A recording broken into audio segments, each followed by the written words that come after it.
Today, I'm going to give you a very simple script that you can use with clients to talk to them about how you might want to be meeting with them less frequently.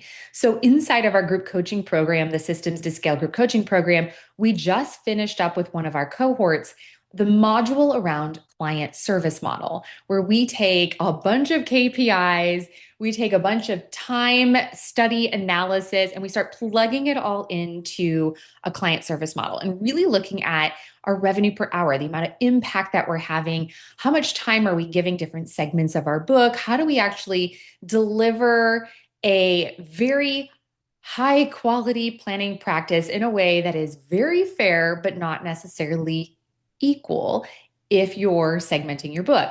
And so one of the things, or even if you're not, one of the things that comes out of this often, so we were having this conversation and an advisor was looking at his client service model and realizing there are clients that he's meeting with 3 or 4 times a year. And one of the measures that we use is what we call impact score.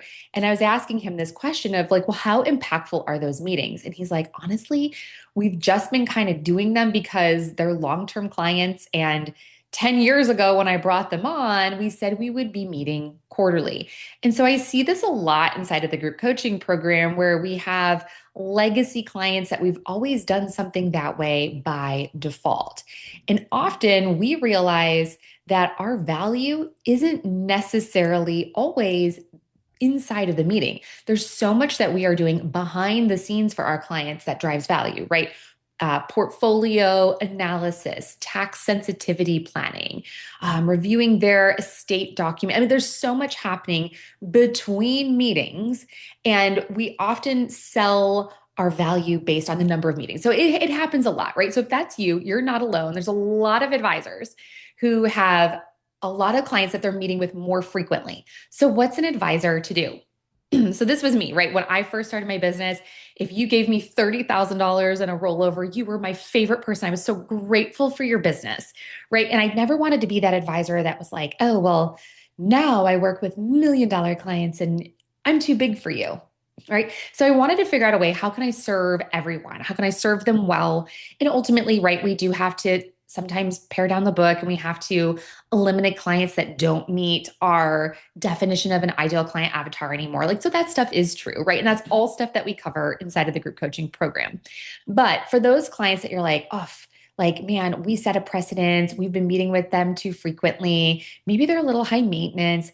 Here's a script that we used, and it worked really, really well.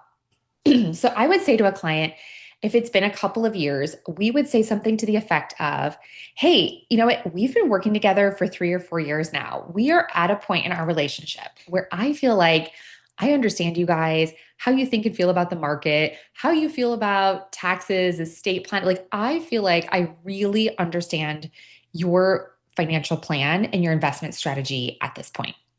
And I feel like we've been working together long enough that you understand how we think and feel about the market, that how we manage portfolios, how we do financial planning. And I know you know that most of the value of what we do actually happens behind the scenes and not inside of our meetings. So typically at this point in a relationship with our clients, we meet a little bit less frequently. So we've been meeting 4 times a year. We're at that point where that's no longer necessary because we have this great relationship, right? We understand you, you understand us.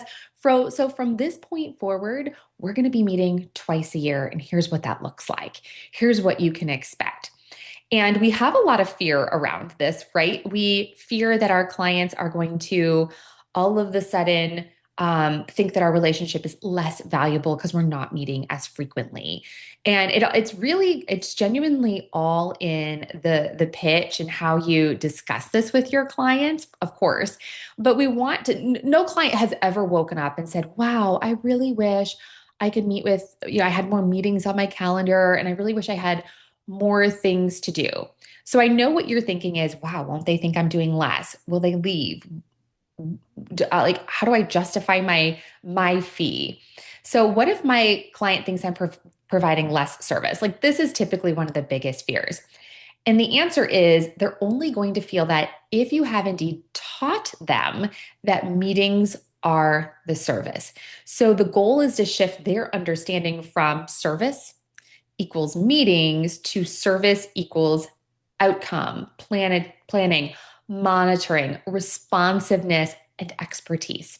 So if your value only exists when you're sitting across the table from them, that's actually the core problem that we need to go in and fix from the onset of the relationship. The next frustration, right, or question that I get would be like, well, what if my clients push back? Honestly, most of them won't because most clients, again, they don't wake up going, oh, I wish I had more meetings and more crap to do. They want confidence. They want answers when they need them. They want to know someone is there paying attention. And in fact, some of the clients, like I know for us, I can remember telling a couple clients, like, hey, we're no longer going to be talking quarterly. And they were like, oh, thank God, right? Like we didn't want to be meeting that frequently, anyways. And then another question is, how do I know which clients are ready for this? I actually love this question. So here's what I would say. It's up to you. It's your business. I trust you as the owner and the CEO of your business to decide which clients this makes sense for, right? Which ones you have that relationship with.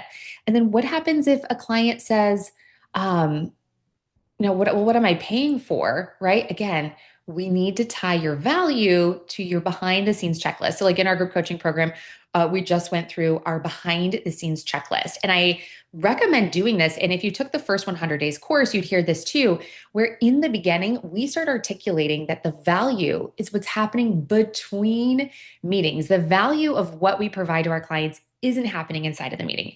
It's what we're doing between meetings. So this is where having strategy sessions as opposed to annual reviews.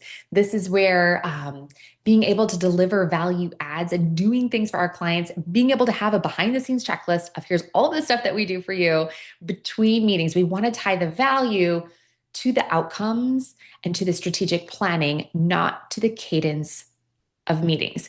So that script, so telling our clients like, hey, I feel like we're at this place, or I've seen a lot of advisors do this, and we did this with some clients as well, is when we started off the relationship, we did have a little bit higher of a frequency. So you could start the relationship intentionally meeting with a little bit more frequency. And then over the next couple of years, like again, setting the expectation that, hey, we're going to meet a lot in the beginning and that will slow down as we get to know each other. As you get really confident in our strategy and we get really confident in our understanding of you guys and your financial plan.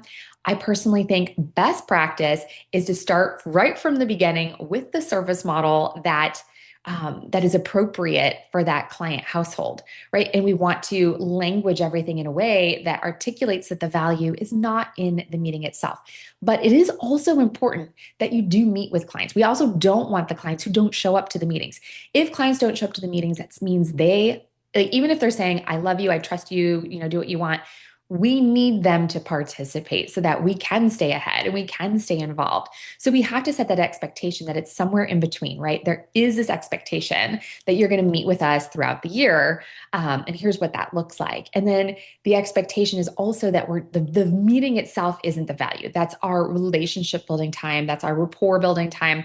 That's where we're connecting with you and staying up to date and learning all of these things. But the real value of what we do is happening between meetings. So, anyways, I hope this script was helpful for you. And if you need help with your client service model, with your languaging, with understanding your key performance indicators and how to actually articulate that into a client service model that is fair and is where your best clients aren't subsidizing your lowest clients, I'd love for you to join us in the August cohort, our upcoming cohort of the Systems to Scale group coaching program, where we're going to get you all sorted out, get your calendar organized, help you figure out when and how frequently you're going to see clients and serve them in a way that is equal, that's fair, but not necessarily equal, but right in a way that is fair and get you clearly defined on how it is that you do business.